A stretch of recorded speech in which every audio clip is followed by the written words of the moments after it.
Buenos días tengan todos los presentes. Nos da mucho gusto que puedan estar acompañándonos en esta reunión dominical. El día de hoy vamos a continuar con un tema muy importante para todos nosotros y queremos aprovechar para poder saludar a todas las personas que nos escuchan en Colombia, en Bogotá, en Armenia, en Zipaquirá, en La Guajira, en Bucaramanga, en Girardot y en cualquier lugar de Colombia. Les mandamos un fuerte abrazo. Asimismo, también a nuestros amigos y hermanos en México y en otras partes que también nos están siguiendo, pues que Dios les bendiga. Queremos leer Hebreos capítulo 11 en el versículo 1, una definición clásica muy importante de la Escritura que ningún creyente debería pasar por alto. Es pues la fe, dice la Escritura, la certeza de lo que se espera, la convicción de lo que no se ve. Porque por ella alcanzaron buen testimonio los antiguos. Y creo que nos deja ver que muchísima gente a través del tiempo ha podido vivir la fe, no solamente tenerla como un conocimiento meramente doctrinal, sino que han vivido por la fe y han alcanzado un buen testimonio y han agradado a Dios por su manera correcta de vivir conforme a lo que ellos iban entendiendo de Dios. También a mí me sorprende mucho cómo en Hebreos 11 empieza a hablar de gente pues que ni siquiera tenía la Biblia completa como nosotros y ni siquiera tenían la revelación completa de Cristo como nosotros. Personas que con menos parte o porciones de la Escritura, con menos conocimiento o capacitación doctrinal, pudieron hacer grandes proezas, pudieron ver grandes milagros y sobre todo pudieron vivir agradando a Dios, que eso es lo más importante y que la Biblia los menciona aquí en Hebreos capítulo 11. ¿Qué será de ti, qué será de mí? Que en estos tiempos tenemos la Biblia completa, que Cristo ha venido a esta tierra, que Cristo ha dejado su evangelio y que Cristo inclusive nos ha dejado pues la puerta a la salvación tan clara y que en este tiempo tan complicado pues Cristo le ha placido que todos los hombres en todo lugar escuchen de su precioso evangelio. Me gustaría hacer una oración para rogarle a Dios que Él nos acompañe en toda la reunión de principio hasta el final. Amado Dios, te damos muchas gracias por la oportunidad de estar aquí. Gracias, Señor, por tu palabra. Gracias, Señor, porque es sencilla, porque es práctica y porque no lo haces, Señor, difícil, sino al contrario, lo haces accesible a todos los que estamos oyendo esta palabra. Queremos gozarnos en tu alabanza, queremos darte gracias por todo lo que es bueno y aún por lo que parece malo, y queremos reconocer que te necesitamos hoy y siempre. Ayúdanos a vivir, Señor, con esa certeza, ayúdanos a tener esa convicción. Te lo pedimos en tu nombre, que es sobre todo nombre. Amén y amén.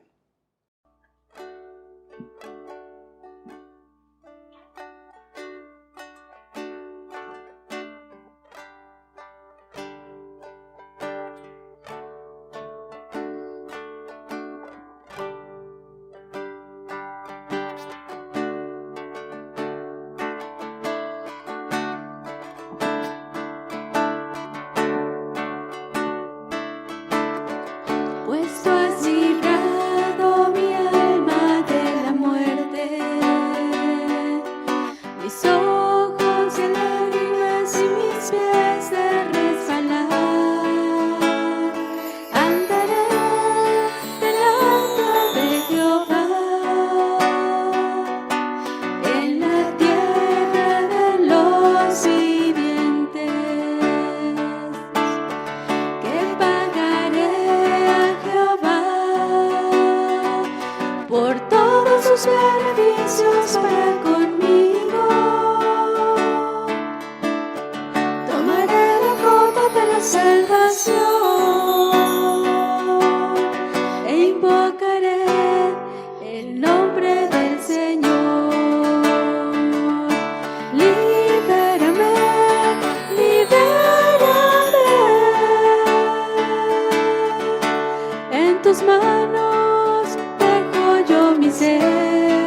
cielos su gloria.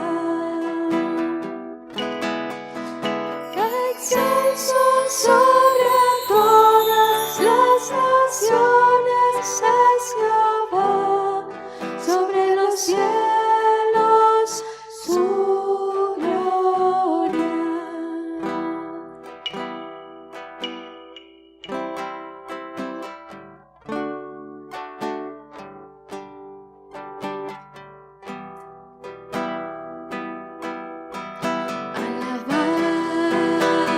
Siervos de Jehová,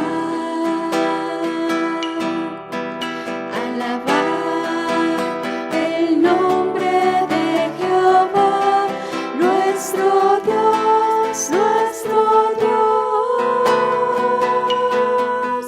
Excelso sobre todas las naciones es Jehová, sobre los cielos su gloria. Excelso sobre todas las naciones es Jehová, sobre los cielos su gloria. ¿Quién como Jehová, nuestro Dios, nuestro Dios? ¿Quién como Jehová, nuestro Dios, nuestro Dios, nuestro Dios? Excelso sobre todas las naciones es Jehová, sobre los cielos su gloria. Excelso sobre todas las naciones es Jehová, sobre los cielos su gloria. Sobre los cielos su gloria.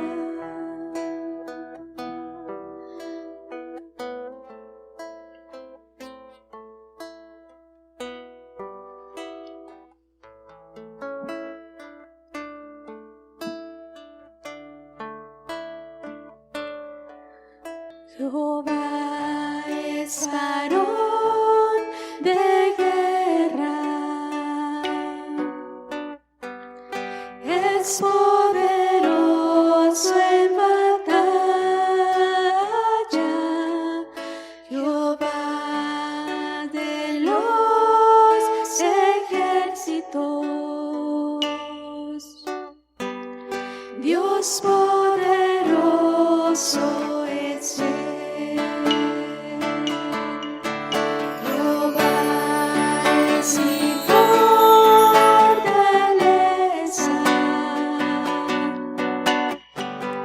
y ha sido mi salvación. Jehová es mi cántico. Dios poderoso es Él. Jehová reinará eternamente en poder y en majestad. Es Dios y yo le exaltaré. Dios poderoso es Él. Dios poderoso es Él. Dios poderoso es Él. Amén, Señor. Al Rey de los siglos.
los siglos.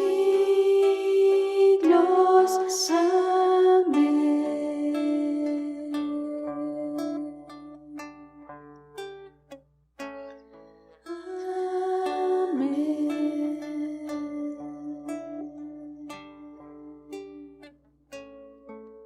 Sea la gloria.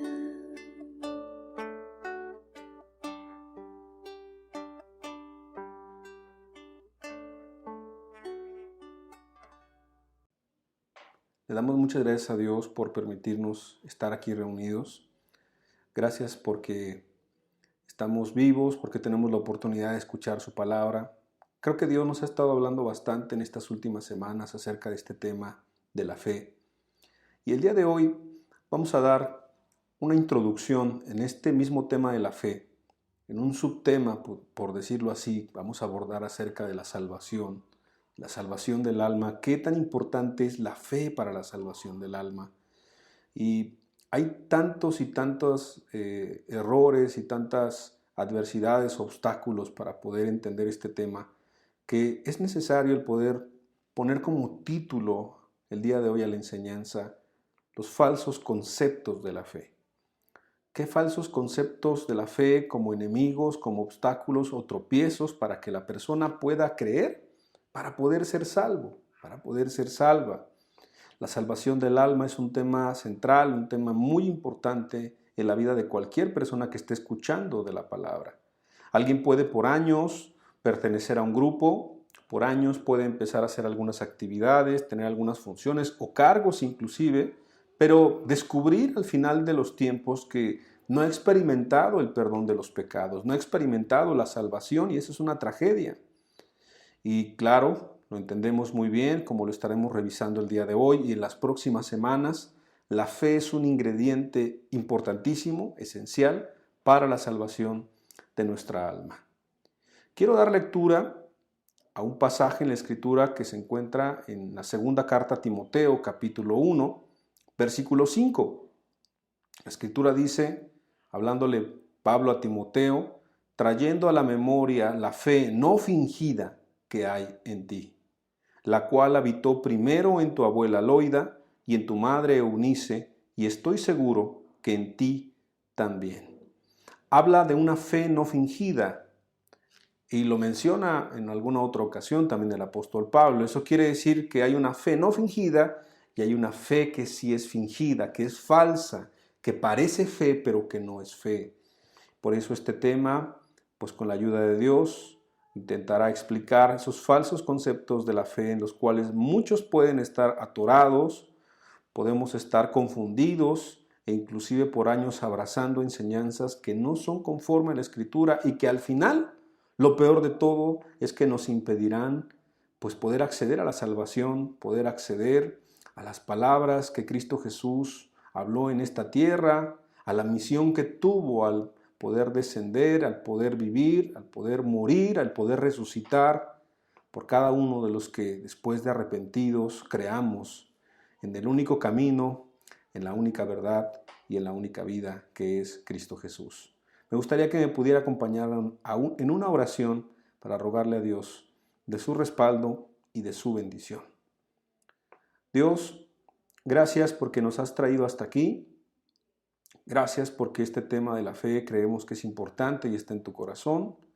Te rogamos que alumbres nuestro entendimiento y nuestro corazón con tu palabra y que aún despejes todo lo que no es, Señor, y que traigas mucha honra y gloria a tu nombre.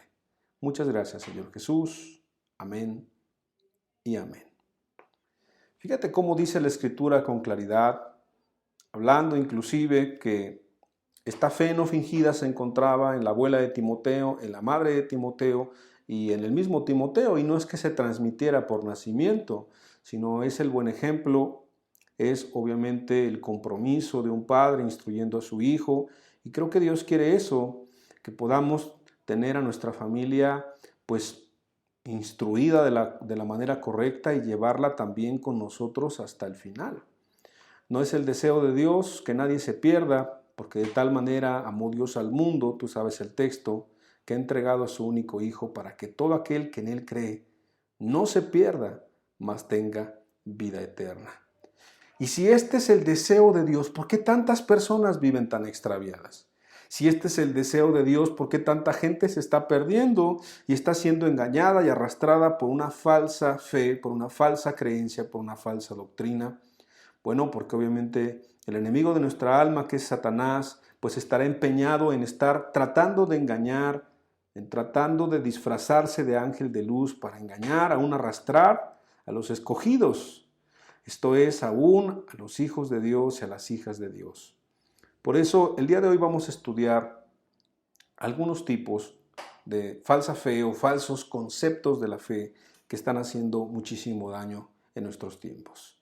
Aquí vemos una primera imagen. Observa esta persona, no importa el nombre, porque nombres hay muchísimos, de países, de lugares, de creencias, basadas en el cristianismo supuestamente, pero creencias me refiero a denominaciones diversas y distintas. Y mira, estos hombres, en este falso concepto de la fe, representan a lo que podemos llamar la megafe. Y la megafe, porque se creen supercristianos, se creen pues que se hacen maravillas los ungidos o algunos ungidos, todo lo pueden, sacando de contexto el mismo versículo, todo lo pueden, ¿verdad? Se nos invitan a ser ganadores, a ser triunfadores.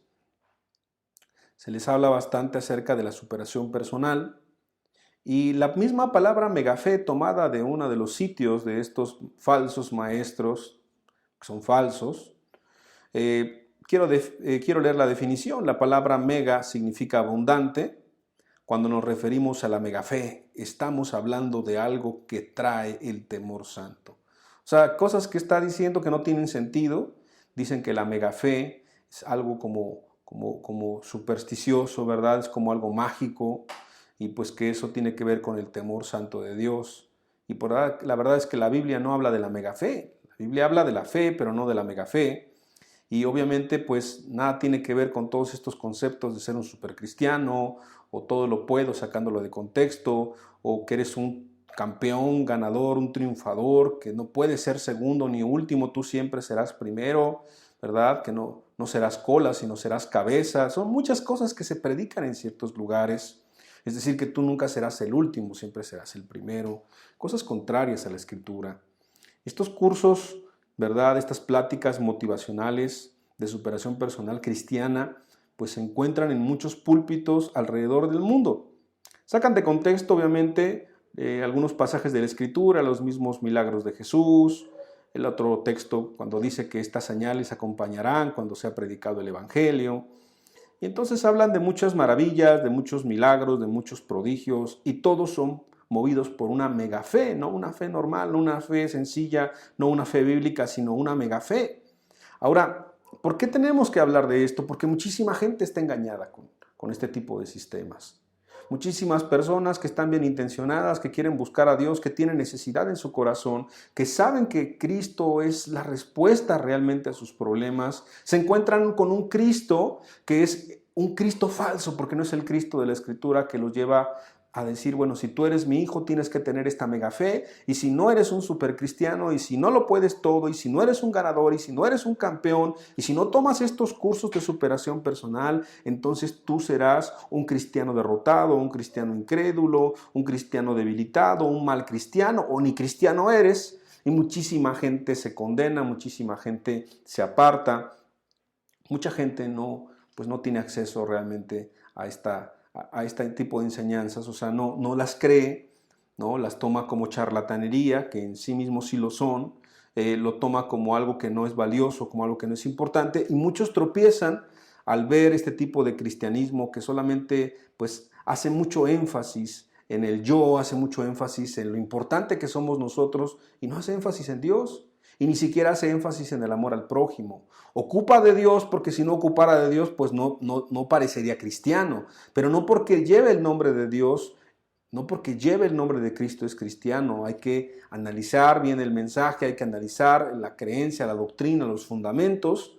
Y aunque pareciere que es algo correcto, tenemos que pues examinarlo todo. El espiritual juzga todas las cosas, ¿verdad? Y que tenemos que tener pues mucho cuidado pues de lo que estamos viendo y de lo que estamos escuchando. Ahora, ¿qué dice la Escritura contrarrestando a este movimiento de la falsa fe respecto a la mega fe? Bueno, te quiero leer algunos pasajes que están bien interesantes y creo que son contundentes y conclusivos. Primera de Corintios capítulo 12, versículo 22.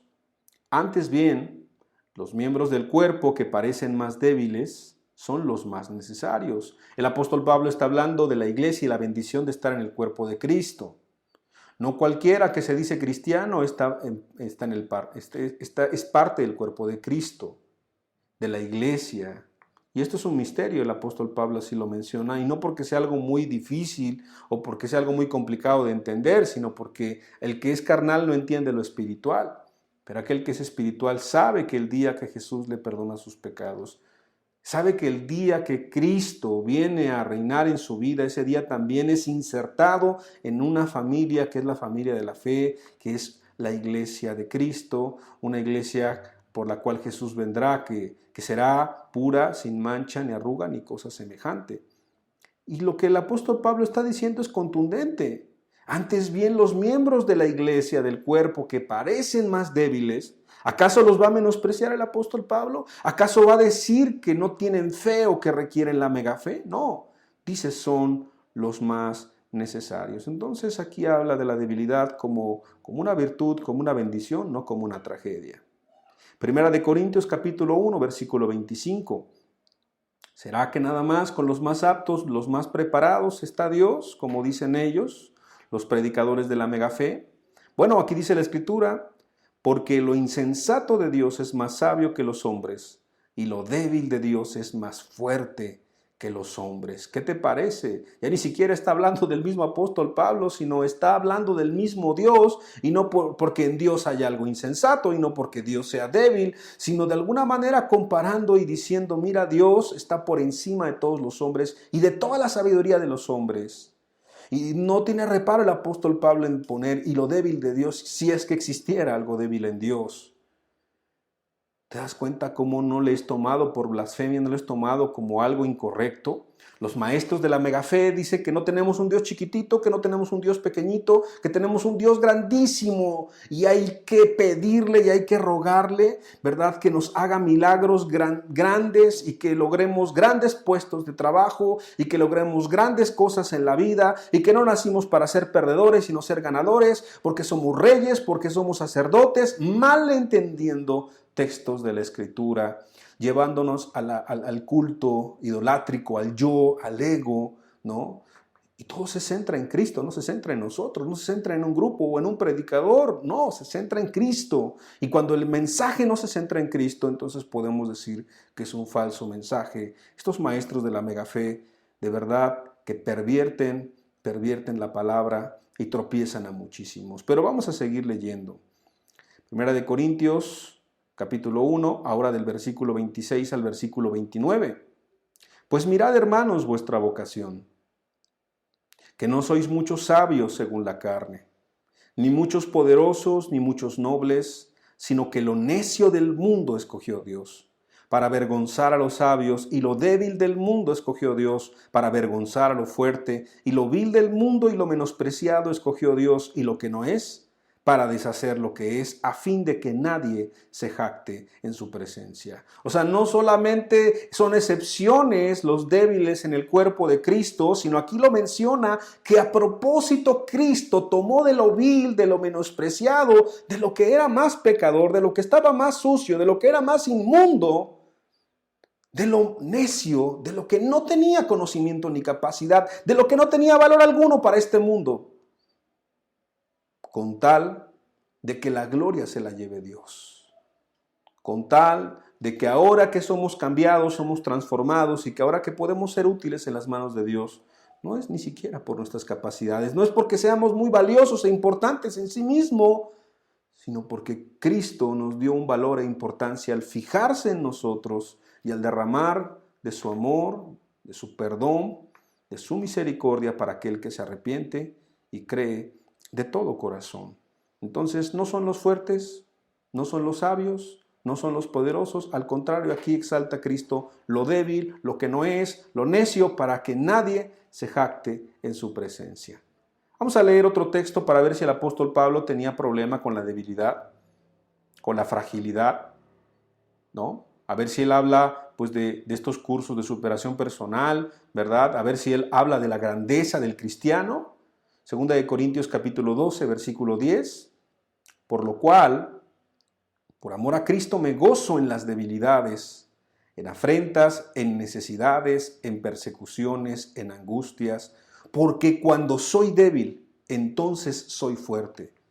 Fíjate que el apóstol Pablo entendía su condición y sabía que cuando tal vez él era muy fuerte, pues iba a depender de él mismo, pero cuando se sentía débil, cuando se sentía atribulado, cuando se sentía angustiado, cuando se sentía perseguido, cuando se sentía que nadie le podía ayudar humanamente hablando, tenía necesidad de poder humillarse completamente, como ya lo diría también el apóstol Pedro: humillaos pues bajo la poderosa mano de Dios, para que Él los exalte cuando fuere tiempo, ya sea en esta tierra o sea en la venidera, porque no nos importa la gloria de los hombres ni la gloria aquí en esta tierra, sino la gloria venidera. Entonces el apóstol Pablo, el apóstol Pedro, todos entendían, Cristo mismo habló: aprended de mí que soy manso, que soy humilde. No dijo que soy grande, que soy poderoso. No dijo que soy, ¿verdad?, un triunfador o un ganador. Nunca ocupó esas palabras. Al contrario, tú has leído la carta a los Filipenses, como nuestro mismo Dios no se aferró a ser igual a Dios, nuestro mismo Cristo, y descendió a esta tierra, ¿verdad?, en semejanza de hombre, pero siendo siervo, humillándose, debilitándose, limitando sus fuerzas, limitando sus capacidades en el sentido de poder ser igual a los hombres, semejante a los hombres, humillándose, mostrándonos que Él no vino con poder, Él no vino con grandeza, Él no vino con riqueza. Él vino con sencillez, con humildad, naciendo de dos personas muy sencillas, José y María. Como sus padres eran muy sencillos, María era una mujer muy sencilla, nacieron en un lugar muy sencillo. ¿Qué más sencillo que un pesebre? El rey del universo naciendo en un pesebre. ¿Qué es lo que nos quiere demostrar la Escritura? Los maestros de la mega fe no la han leído o no la quieren entender. ¿Por qué? Porque hay ídolos en su corazón. Porque la fe que ellos predican es una fe falsa, no es una fe bíblica. Y hay que tener mucho cuidado, porque eso no es una fe que nos pueda conducir a la salvación, sino que nos va a extraviar del camino correcto que es Cristo Jesús. Y en 2 de Corintios capítulo 13, versículo 9, el apóstol Pablo también dice: por lo cual nos gozamos. No solamente es que, bueno, somos débiles, pues ya que, ¿no? Nos conformamos. Bueno, nos conformamos con ser débiles. No, nos gozamos de que seamos nosotros débiles, dice 2 de Corintios 13, 9, y que vosotros estéis fuertes, y aún oramos por vuestra perfección. Hablando de la iglesia, al apóstol Pablo no le es problema el decir: bueno, en algunos momentos todos somos débiles.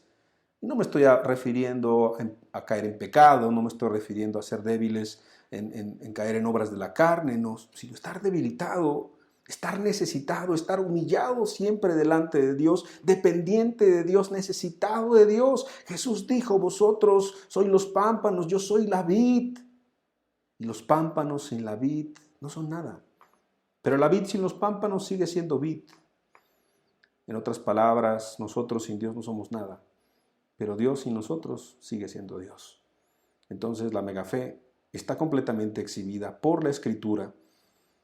Yo te invito a que tú puedas escudriñar estos textos y muchos más, para que si estás en una creencia de este tipo, o has escuchado, o estás recibiendo material o influencia de esta doctrina, aléjate completamente. Porque te van a llevar a ser un ganador en este mundo, te van a llevar a ser un gran orador, te van a llevar a tener un buen puesto, ¿verdad? En muchas áreas deportivas, cantantes, política, todo eso ya ha entremezclado el cristianismo. El cristianismo ya habla mucho de esos temas. Ya habla mucho de esos temas, los entremezcla. El cristianismo nominal o denominacional. Pero se han olvidado que el Rey del Universo nació pobre, vivió pobre, murió pobre, para que por medio de esa pobreza nosotros podamos tener una salvación tan grande y podamos entrar al reino de los cielos si nos arrepentimos y creemos con sinceridad, de la manera que la Escritura nos lo va a ir explicando, lo vamos a ir hablando en los temas que vienen más adelante. Entonces la megafe es una falsa enseñanza. Vamos a hablar de otra falsa enseñanza en cuanto a la fe, o un falso concepto de la fe, y viene en esta siguiente imagen representada: la confesión positiva. Y bueno, no solamente se le llama la confesión positiva, sino también, pues en otras palabras, es la confesión positiva y pues la confesión negativa, ¿no? Y fíjate que esta falsa enseñanza es una perspectiva que incluye que Dios quiere que los creyentes se pongan la mejor ropa, manejen los mejores coches, tengan los mejores cargos, los mejores puestos, tengan lo mejor de todo, lo mejor de lo mejor. Los creyentes no tienen que sufrir problemas financieros. Lo único que necesitan hacer es decir a Satanás que quite las manos de su dinero, que quite las manos de sus bienes materiales, y con solo decirlo y declararlo, el creyente puede tener resuelta cualquier cosa que desee, que pida, sea una necesidad espiritual, física o financiera. Se enseña que la fe obliga la acción de Dios. Vuelvo a repetir esta última herejía que es importante identificar. Se enseña que la fe en sí mismo es como un amuleto. La fe es tan poderosa y más poderosa que el Dios mismo, porque la fe activa y obliga a que Dios tenga que servirnos. Entonces el hombre ya no es siervo de Dios, sino Dios se convierte en siervo del hombre. Y eso es una herejía tremenda, una blasfemia. Pero muchísima gente cree en esto al día de hoy todavía. No solamente en los años 80, no solamente en los años 90, al día de hoy sigue creyendo en eso, pero con otros nombres, ahora endulzándolo más, algunos predicadores, algunos falsos apóstoles, apóstolas, pastoras, porque de todo se vale aquí en este tipo de creencia, este falso concepto de la fe. ¿Cómo Jesús enseñaba? ¿Cómo Jesús hablaba? ¿Cómo los hombres y mujeres que Dios ha dejado en la Escritura se comportaban delante de Dios? Declarando, imponiendo, obligando a Dios, sometiendo a Dios, como muchos de ellos oran y hablan y conversan. La verdad es que tardaríamos enseñanzas completas. Hay muy buenos materiales. Yo recomiendo el libro de Cristianismo en Crisis de Hank Hanegraaff. Es un libro bastante interesante que habla de todos estos falsos maestros, que por cuestión de tiempo no vamos a mencionarlos a todos, pero hay muchísimos y siguen existiendo al día de hoy. ¿Qué es lo que Jesús habló en Lucas capítulo 11, versículo 2? Y les dijo: cuando oréis, decid: Padre nuestro que estás en los cielos, santificado sea tu nombre, venga tu reino, hágase tu voluntad, como en el cielo, así también en la tierra. ¿Verdad que Jesús no declaró? ¿Verdad que Jesús no impuso? Jesús no obligó al Padre, no lo manipuló. ¿Verdad que su megafe o la superfe que él pudiera tener? Porque si te vas dando cuenta, estas falsas enseñanzas van de la mano, y van de la mano porque van destruyendo la verdadera fe, porque van alejando al creyente de lo que dice la Escritura, de la fe verdadera y de la salvación y de Cristo, y te manejan a un Dios que no es Dios, a un Cristo que no es Cristo y a un Cristo que nos salva. La gente está confesando recibir carros, recibir buenos cargos, recibir cosas materiales, financieras, y el alma queda al final. Y su salvación, y el perdón de los pecados, y el arrepentimiento no se menciona, y si se menciona la fe y el arrepentimiento no son los bíblicos, son conceptos nada más por relleno, pero no son los correctos, porque el énfasis de ese evangelio es el materialismo y la prosperidad. Y entonces la verdad que se convierte más en una mercadería, y como dijo el profeta Jeremías, ¿verdad? Los falsos profetas, los falsos maestros hacen tanto énfasis en lo económico, que dicen paz, que dicen seguridad, que dicen tranquilidad. ¿Has escuchado esos mensajes últimamente? Paz, tranquilidad, todo está bien, todo va a estar bien, todo va a estar mejor, pensando en los beneficios terrenales, en los beneficios temporales del pecado. No es una palabra que venga de parte de Dios. Santiago capítulo 4, versículo 3. Este santo hombre de Dios también decía: pides y no recibes. ¿Por qué pides y no recibes? Porque pides mal. No pides conforme a la voluntad de Dios, sino pides para gastar en tus deleites. Ay, Señor, es que yo he confesado tanto una casa nueva, una casa linda. Yo he confesado tanto, Señor, que tú me des esto, que anhelo tanto en esta tierra. Pides y no recibes porque pides mal. Porque pides egoístamente, porque pides para ti. Porque tus pensamientos, tu corazón está aquí en la tierra, no está en el cielo. Que tú si le pidieres a Dios, Señor, muéstrame mi pecado, muéstrame mi maldad. Señor, humíllame, quebrántame. Esa oración Dios la contesta muy rápido. Oh Señor, quítame la ceguera, quítame de verdad la ceguera que tengo, porque no puedo ver mi propio pecado. Dios te contesta rapidísimo. Señor, ayúdame a entender. Señor, ayúdame a poder tenerle un temor reverente, Señor. A partir de esta tierra, sin estar bien contigo, Dios no se tarda en contestar.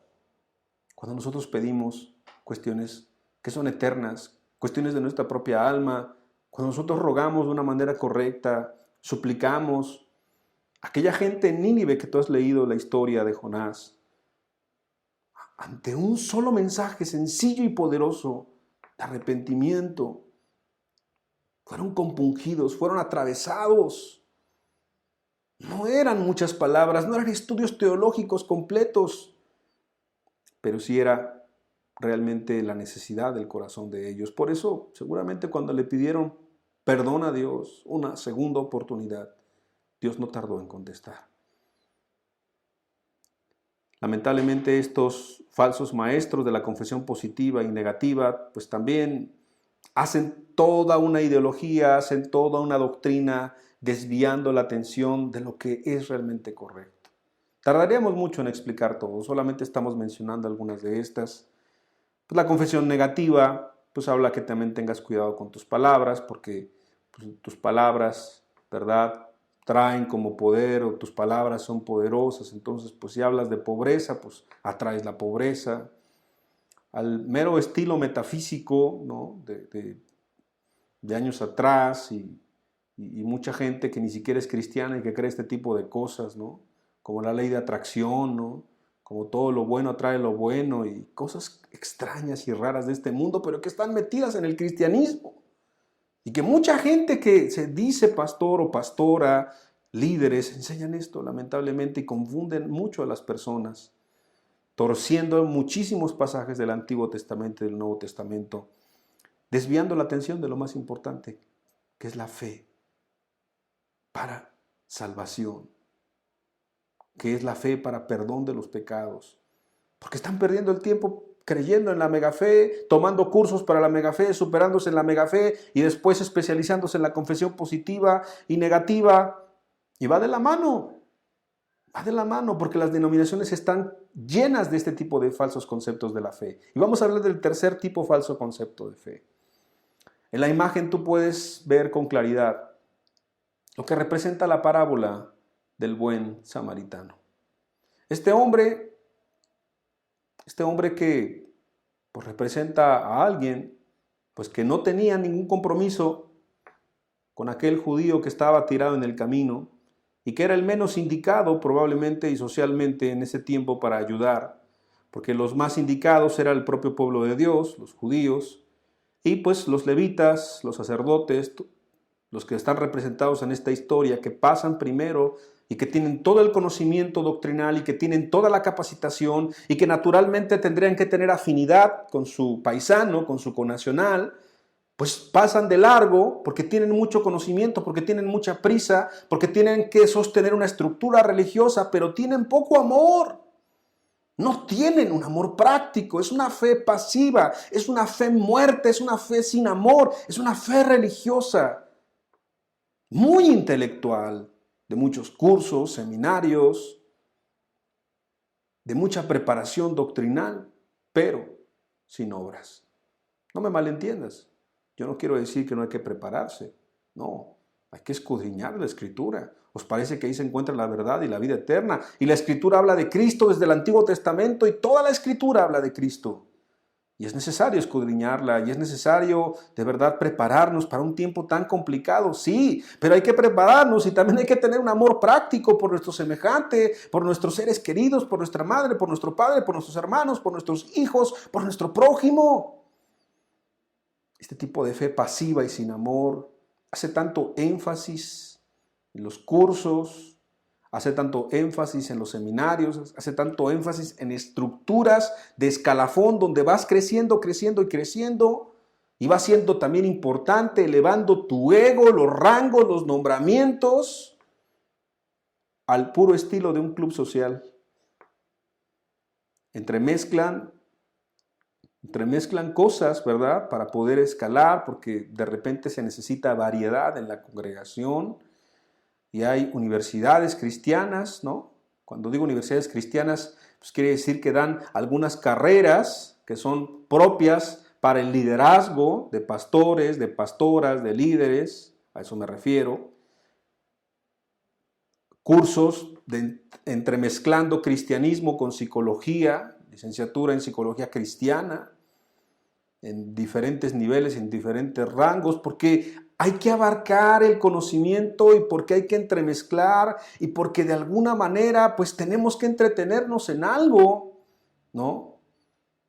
Y cuando tú le preguntas a esas personas, bueno, ¿y a cuántos has ayudado con alguna terapia o con alguna ayuda? No, pues a nadie, porque estoy estudiando, escalando, estoy preparándome. Cursos de evangelismo, cursos de misericordia. ¿Y cuándo has hecho misericordia? No, pues nunca, pero es que estoy preparándome, no estoy tan apto todavía para ir ahí al basurero y a ayudar a esos niños, ayudar a esas mujeres. No, todavía no es el tiempo. No, ahorita no es el tiempo de Dios.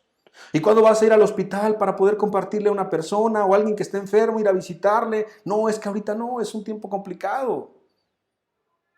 ¿Y cuándo le vas a predicar a alguien? Si ya tomaste todo un curso de evangelismo de 9 o de 10 meses o de un año. ¿A cuántas personas les has predicado? De todo lo que has aprendido, de cómo poder refutar las falsas doctrinas, de cómo poder predicar y evangelizar de acuerdo a lo que te han enseñado. ¿Cuándo has aplicado? ¿Cuánto has aplicado de todo eso? ¿A cuántas almas les has compartido? No, pues no comparto la palabra porque me cuesta trabajo. No estoy completamente preparado. Fe pasiva y sin amor. Santiago capítulo 2, versículo 14 al 20. Hermanos míos, ¿de qué aprovechará si alguno dice que tiene fe y no tiene obras? ¿Podrá la fe salvarle? Y si un hermano o una hermana están desnudos y tienen necesidad del mantenimiento de cada día, y alguno de vosotros les dice, id en paz, calentaos y saciaos, pero no les dais las cosas que son necesarias para el cuerpo, ¿de qué aprovecha? Así también la fe, si no tiene obras, es muerta en sí misma. Pero alguno dirá, tú tienes fe y yo tengo obras. Muéstrame tu fe sin tus obras y yo te mostraré mi fe por mis obras. ¿Tú crees que Dios es uno? Bien haces.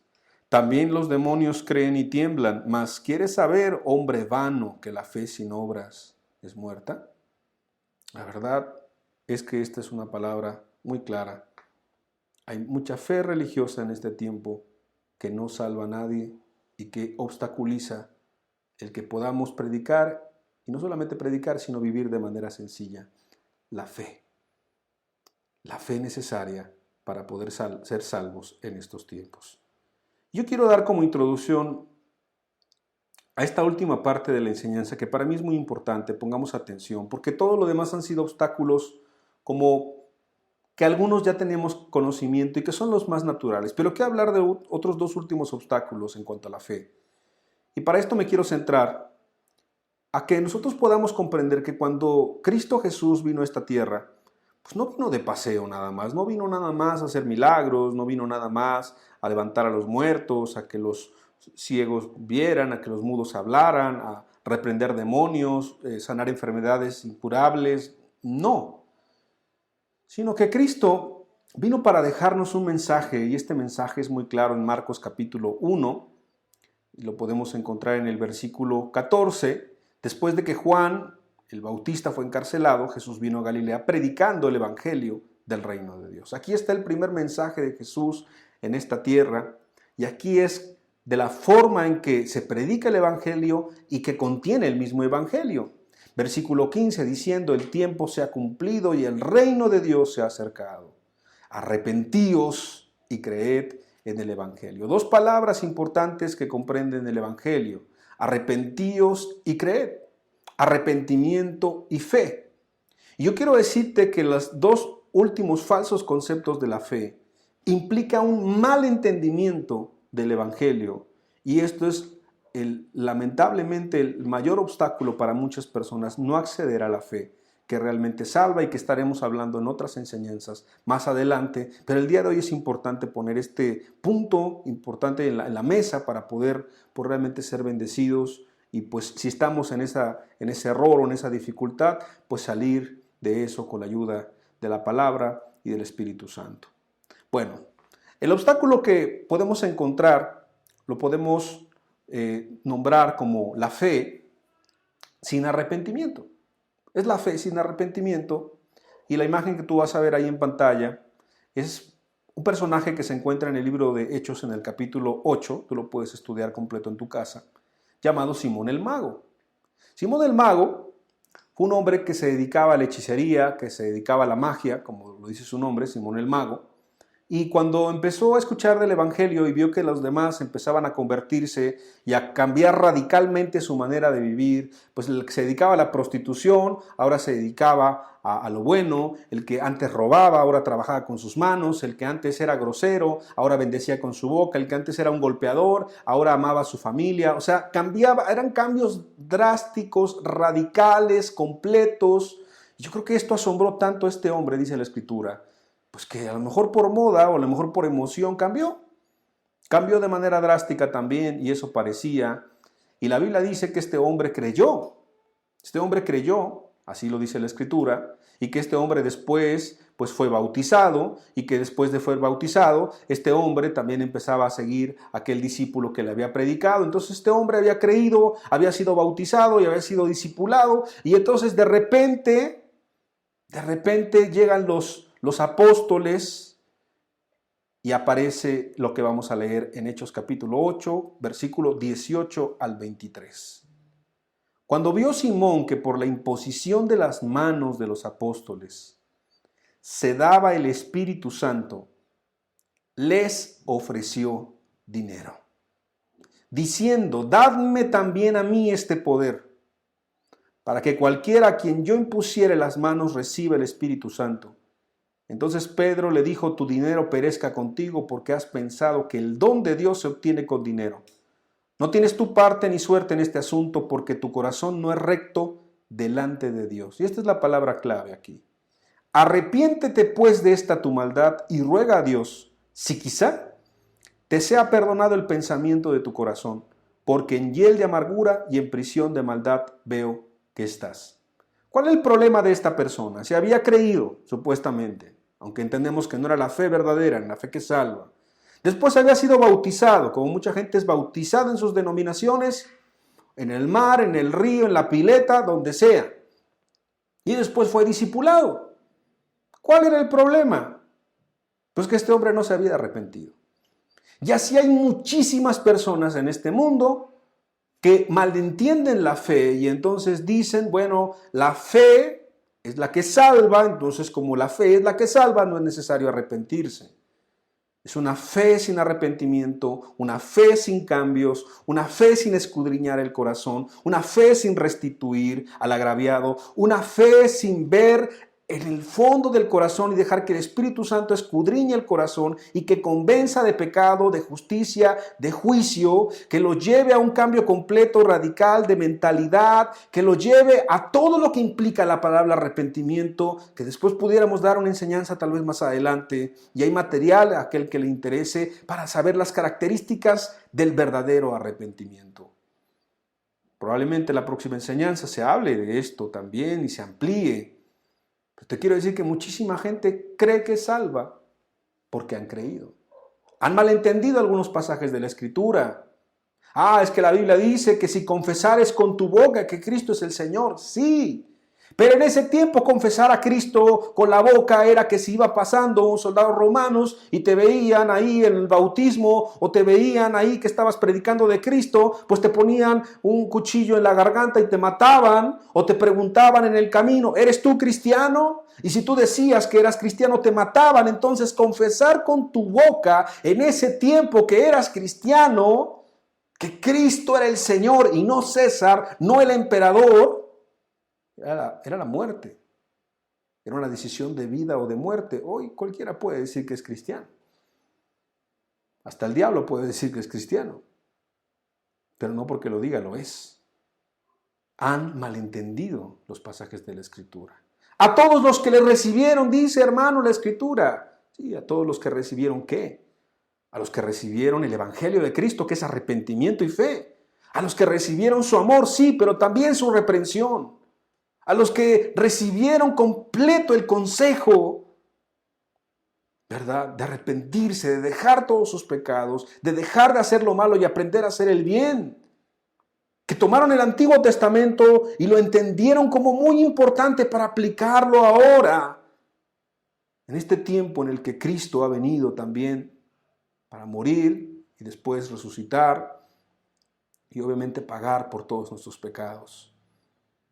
Es importante entender que muchísimas personas se quedan nada más con la mitad del Evangelio.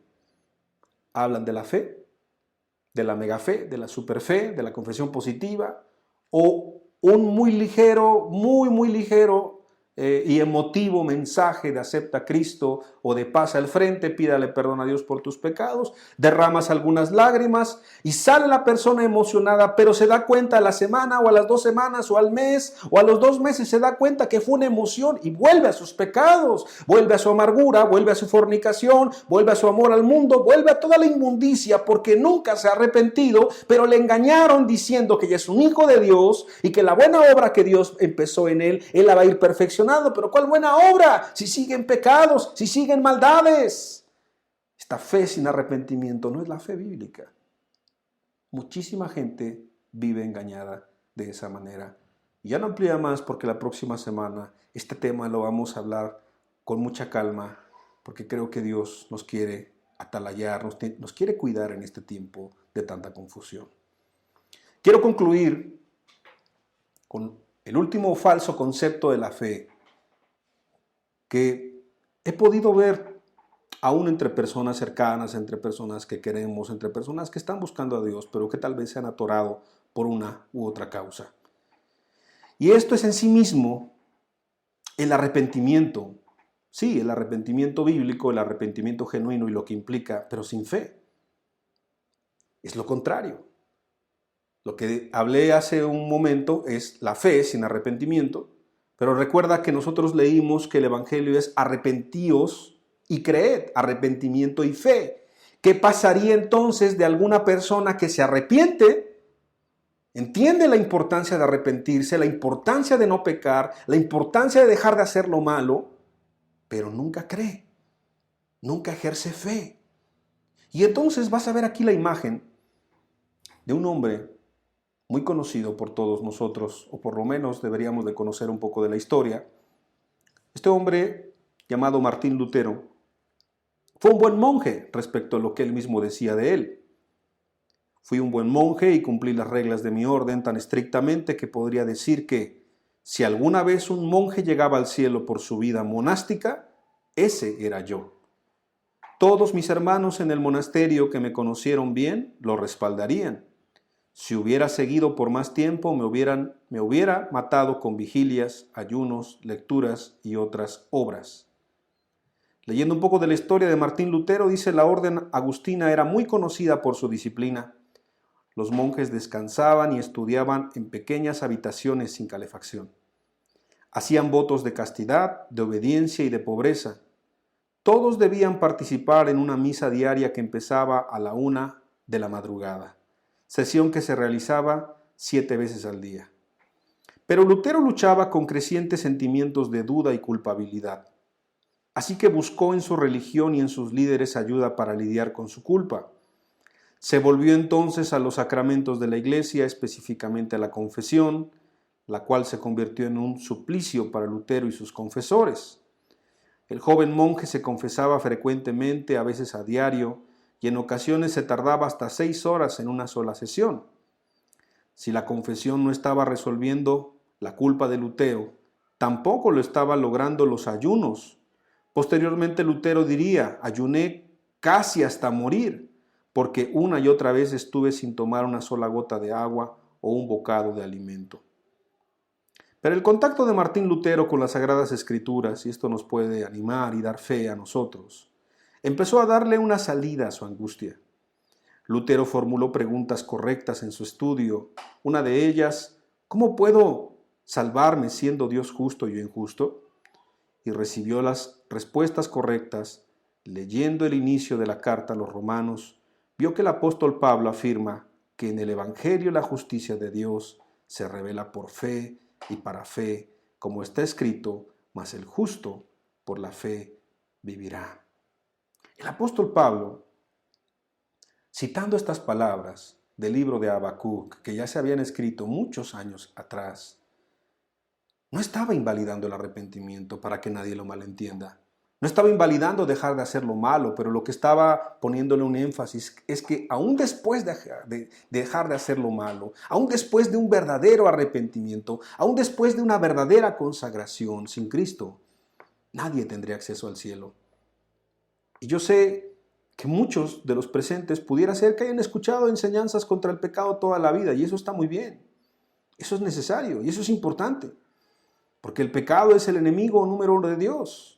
Porque el pecado, de acuerdo a Isaías 59, es lo que nos separa de Dios. La mano de Dios no se ha cortado para salvar, su oído no se ha agravado para oír, pero vuestros pecados, las iniquidades han hecho separación entre Dios y entre el hombre. Sí, lo entendemos y sí es correcto, pero si el hombre intenta ser salvo por su arrepentimiento, por su esfuerzo, por su no pecar, entonces la salvación es del hombre. Entonces la salvación es algo personal. Entonces la salvación es algo que se ha ganado con su esfuerzo, con su dedicación. Y entonces quita a Cristo y cree en un falso evangelio, porque es la mitad del evangelio.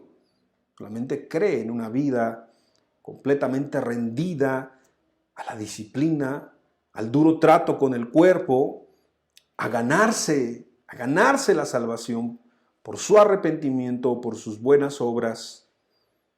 Y entonces Cristo no brilla, Cristo no está en su vida. Ese también es un error, el cual pareciera muy obvio, pero de verdad no quiero ponerlo o dejarlo en la obviedad. Muchísima gente yo veo que está atormentada, tratando de ser buena, tratando de no pecar, pero no han entendido que necesitan la ayuda sobrenatural de Cristo, que eso no te lo puedo dar yo, que eso no te lo puede dar un grupo, que eso solamente te lo puede dar Cristo, y se lo da a aquellos, y es muy importante hacer el énfasis, que se han arrepentido con sinceridad, que quieren buscar y seguir a Cristo, pero que también confían plenamente en Él. Nadie puede ser cristiano sin Cristo. Nadie puede entrar al cielo sin Cristo. No hay ninguna otra puerta. No hay ninguna otra forma, no hay ningún otro mediador. El velo del templo se ha rasgado. Hoy Cristo está esperando a muchos que a lo mejor sí han vivido arrepentidos y a lo mejor se han cansado de vivir arrepentidos y al no acceder a esta fe, al no acceder a esta confianza, se han quedado a punto, se han quedado a la mitad, no han entendido este texto que Martín Lutero y que muchísima gente ha entendido, no solamente este texto, sino muchos textos en la Escritura que hablan de la verdadera fe que salva y que estaremos explicando más adelante. Pero te lo dejo como algo importante y como un falso concepto de la misma fe, que es no mencionar la fe bíblica para salvación y nada más mencionar el arrepentimiento también es algo pues que obviamente nos llevará al fracaso. Martín Lutero lo intentó, mucha gente lo ha intentado y ha fracasado. ¿Por qué? Porque por Cristo estamos aquí. Porque en Cristo y en Cristo estamos de pie. Porque juntamente con Cristo estamos crucificados. Ya no vivimos nosotros, sino ahora Cristo vive en nosotros. Porque Cristo cambió toda la historia. Porque en Cristo se cumplieron todos los profetas y toda la ley. Porque en Cristo estamos completos, dice el libro de Colosenses. Porque en Cristo realmente es una grande bendición, es nuestro gran tesoro. Porque Cristo es nuestro deleite, porque en Cristo es nuestro amparo, nuestra fortaleza, es nuestro consuelo. Porque en Cristo de verdad hay plenitud de gozo. Y muchas cosas que pudiéramos decir de Cristo, que ante Él se doblará toda rodilla y toda lengua confesará que solamente Él es Dios. Porque el Apocalipsis lo cierra Cristo también. Él es el alfa y es la omega. Porque Cristo vendrá otra vez. No será un gran profeta, no será un gran predicador, no será un grupo, una organización, será Cristo. Porque Cristo es aquel que es poderoso para guardarnos sin caída y presentarnos delante del trono de su Padre aquel día. Porque Cristo realmente ha vencido y vencerá a la muerte y arrojará a la muerte y al Hades, al lago que arde con fuego y azufre. Porque Cristo es aquel que vencerá a la bestia, falso profeta. Porque Cristo es el mismo de ayer, de hoy y por los siglos de los siglos. Y porque tú y yo necesitamos una revelación de Cristo para poder ser salvos. Porque tú y yo necesitamos tener contacto con ese verdadero Dios. Porque si no es así, si no tenemos esa revelación, ¿cómo poder ser salvos? Porque no estamos hablando de algo místico, estamos hablando de algo que es bíblico y que obviamente primero tuvo que haber un verdadero arrepentimiento, pero después, no olvidar que es por la fe y es por gracia. Y creo que con estas palabras quiero terminar y quiero que puedas cerrar tus ojos y que podamos valorar de este tema. ¿Cuántos obstáculos te has dado cuenta? ¿Cuántos errores, cuántos engaños puede tener el enemigo para con cada uno de nosotros? ¿Cuántas falsas puertas? Imagínate por un instante así con tus ojos cerrados, como de esos lugares, de esos concursos, de esas historias, o en la literatura aún, de esos laberintos donde hay muchas puertas.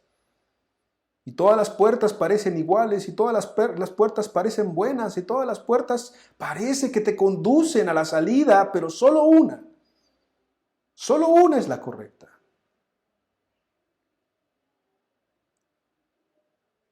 Escoges la puerta 1, la de la mega fe. Serías alguien grande, serías alguien exitoso, alguien poderoso, alguien importante en esta tierra y con el nombre de cristiano, porque ahora hay de todo cristiano, deportistas, cantantes, de todo hay cristiano según este mundo. Parece muy llamativa esa puerta, pero no es la correcta. La segunda puerta, confiésalo y recíbelo. Sí, imagínate, tener dinero, tener resuelto tus problemas espirituales, físicos, financieros, amorosos, de todo tipo. Qué conveniente es esta puerta, pero no es la puerta que te lleva al cielo. Hay otra puerta que está llena de reconocimiento, están colgados muchos títulos, muchos honores, ¿verdad? Hay muchos aplausos, muchos logros humanos, mucha religión, mucha doctrina, mucha palabra, pero no hay un amor práctico. Esa puerta tampoco te lleva a Dios, no te lleva al cielo. Hay otra puerta que te habla de una fe que, la verdad, es bastante llamativa porque es puro amor, puro bondad, puros abrazos, una fe sin compromiso, una fe sin arrepentimiento, sin dejar tu pecado, inclusive eres hijo de Dios porque lo has confesado aunque sigas con tus pecados. Pues la verdad es que es muy alentadora a la carne, pero es una puerta falsa. Y la última, de mucha gente que se siente oprimida por un Dios que sí le dice que deje de pecar, pero no le ayuda. Es un Dios duro, es un Dios severo, que no tiene amor ni misericordia, que no le da la salida, que no le da la oportunidad de salvación. Es un Dios duro, que no es el de la Biblia. Esa puerta, aunque parece piadosa en algunos momentos, no es la puerta. Pero al final hay una puerta que parece la más sencilla, la que no tiene ningún, nada llamativo y ante nuestra mirada no tiene algo de verdad extraordinario, no hay hermoso parecer en esa puerta, pero en esa puerta se encuentra el único que es el camino, la verdad y la vida, y ese es Cristo. Un autor hace muchos años comentó que en la base de la cruz de Cristo hay una pequeña puerta y que el que quiera entrar por esa puerta tiene que entrar con dos características. Una, tiene que entrar solo, no puede entrar dos personas al mismo tiempo. La salvación es personal. Y número dos, tiene que entrar humillándose, arrastrándose, porque no puede entrar parado, no puede entrar agachado, tiene que entrar arrastrándose. Pero aquel que entra por esa puerta humillándose con un verdadero arrepentimiento y creyendo en aquel que murió por él, dedicándole su vida no solamente como su Salvador, sino como su Señor, despojándose de todos sus derechos, de todos sus deseos, de todos sus sueños y entregándoselos a Cristo, muriendo para sí, para que Cristo viva en él. Es ahí que a través de ese precioso sacrificio, a través de pasar arrastrándose por esa puerta de manera individual, una persona puede acceder a la salvación de su alma. ¿Qué puerta quieres escoger el día de hoy? ¿Cuál será tu decisión? Yo ruego, muchos rogamos, que tu decisión siempre sea Cristo. Amado Dios, te damos muchas gracias por tu palabra y muchas gracias por lo que tú nos has presentado. Gracias porque tú eres lo único que queremos escoger y en el que queremos confiar. Gracias, Señor, porque al final esta fe está dada para poder ser tomada y creída y vivida por todo aquel que esté dispuesto a pagar este precio, que no es económico, Señor, pero sí es nuestra vida, es nuestro tiempo, es nuestro ser, es nuestro todo, Señor, ponerlo y rendirlo a tus pies. Te rogamos, Señor, que estos estorbos, estas falsas puertas sean claras para algunos, y si van caminando o rumbo o a través de ellas, despierten, abran los ojos y recompongan el camino, Señor, porque aún es tiempo, Señor. Líbranos de un tiempo de mucho engaño, de mucha maldad. Líbranos de un tiempo en el cual, Señor, viene la apostasía, donde el amor de muchos se enfriará, porque la maldad se ha multiplicado y se seguirá multiplicando. Pero el que persevera hasta el fin, dice tu palabra, ese será salvo. Muchas gracias, Señor, porque estás con nosotros. También bendice a nuestras familias. En tu nombre, Señor Jesús. Amén. Pues le deseo muy buena tarde. Que Dios sea con cada uno de nosotros y pues que Dios le bendiga. Un saludo para usted, para su familia, en compañía de los suyos. Que pase un buen domingo. Nos vemos el próximo domingo con la ayuda de Dios. Estamos despedidos.